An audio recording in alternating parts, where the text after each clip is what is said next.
enjoy myself and be a player about mine because I was in my tier 2 player stage. So I go out with my friends, and again, I didn't know what club I was going to. We hadn't even decided until me and my buddies all got together and we decided to go to this club in Burbank.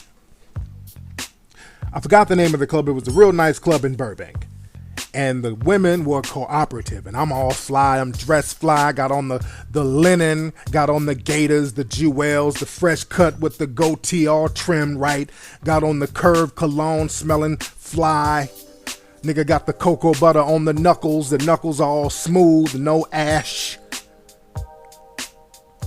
And I'm in the club putting it in. Me and my partners are just in 100% Mack mode. Women are cooperating, women are fly, women are choosing. And this club had a little VIP section that was on the patio in front of the club.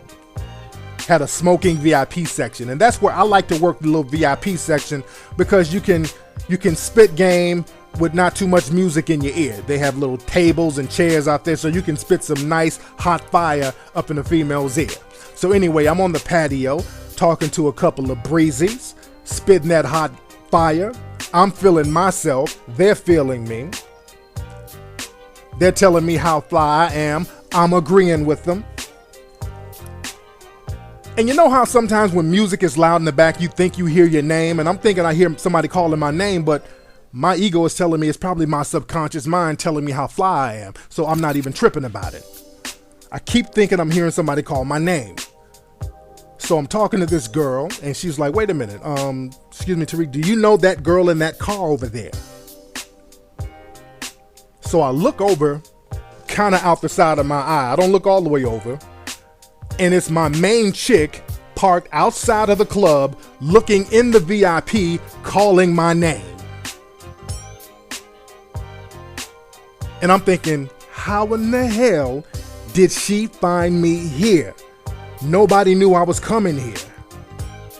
So I don't turn my head all the way to let her know that I see her. I see her out the corner of my eye, but I act like I don't see her. So I take the breezy back into the club. I'm like, hey, this is my song. Let's go in the club and get our little dance on. So anyway, I'm in the club. I'm doing my little dance. I'm doing my little two-step.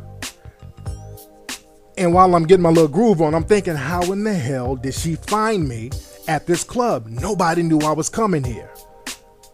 I'm like, man, she must have literally driven all over LA.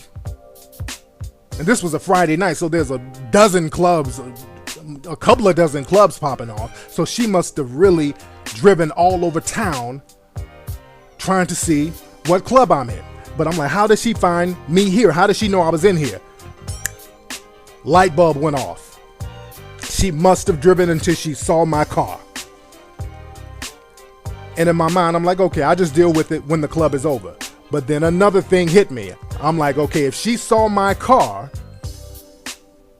and she's that emotional to be driving around all night, going to club looking for my car, and she sees that I ignored her when she called me, my car might be in jeopardy.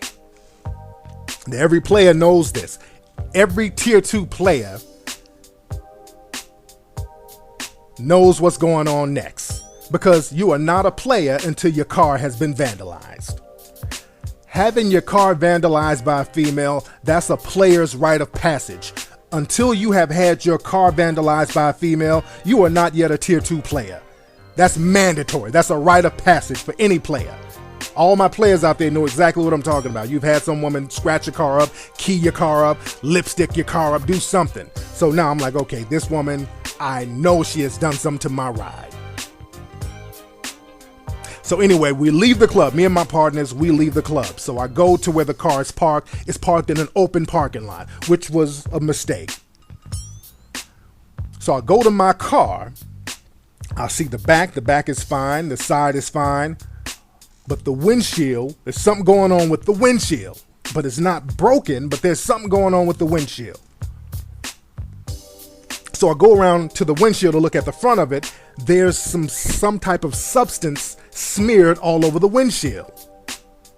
I'm like, what the hell is this? What is this? Is it acid? What the hell is this? it's smeared all over the windshield, and I can't really see out the window, the windshield. So anyway, me and my partners, we get in the car, we go to the gas station on the corner, and we're trying to wash whatever substance this is off the windshield. The more we wash it, the worse it gets. The more water we put on it, it just smears more and more and more. It cannot wash off. And we're out there for like 30, 45 minutes trying to wash off whatever substance this is on my windshield. And it literally gets worse. So after a while, I'm like, okay, I'm just going to have to take it to some kind of car wash tomorrow, but I got to get my car home. So I'm driving the car home at 3 o'clock in the morning with my head out of the driver's side window like Ace Ventura. And I keep getting stopped by the cops because people in LA know the Burbank cops are a bitch, and they always stop you. So I'm getting stopped. I got to explain to the cops that something happened to the car. So it's a whole big mess. So I finally get home. I call my chick on the phone. We're yelling. I'm going off on her. And I'm like, wait a minute. Damn all this. What in the hell did you put on my car? Damn all this. What the hell is that on my car? Come to find out, this woman put some Summer's Eve disposable douche on my windshield. That's the reason why we couldn't get it off.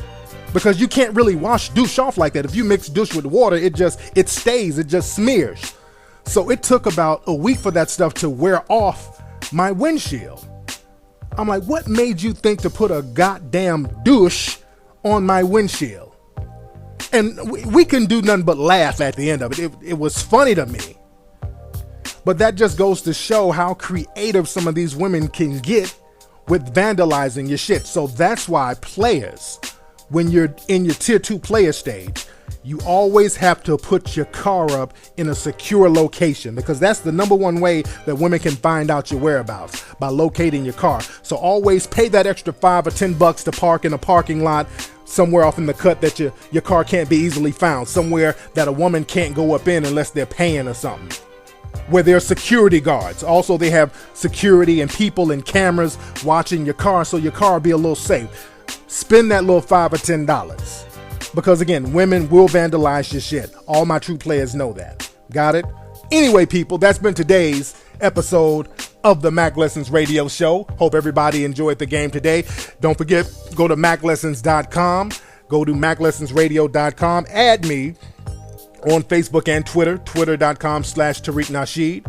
Facebook.com/Tariq Nasheed. I will holler at you guys next week. Peace. So I ride, I lean, I crawl. Do it better than them all. Let the road be my guide.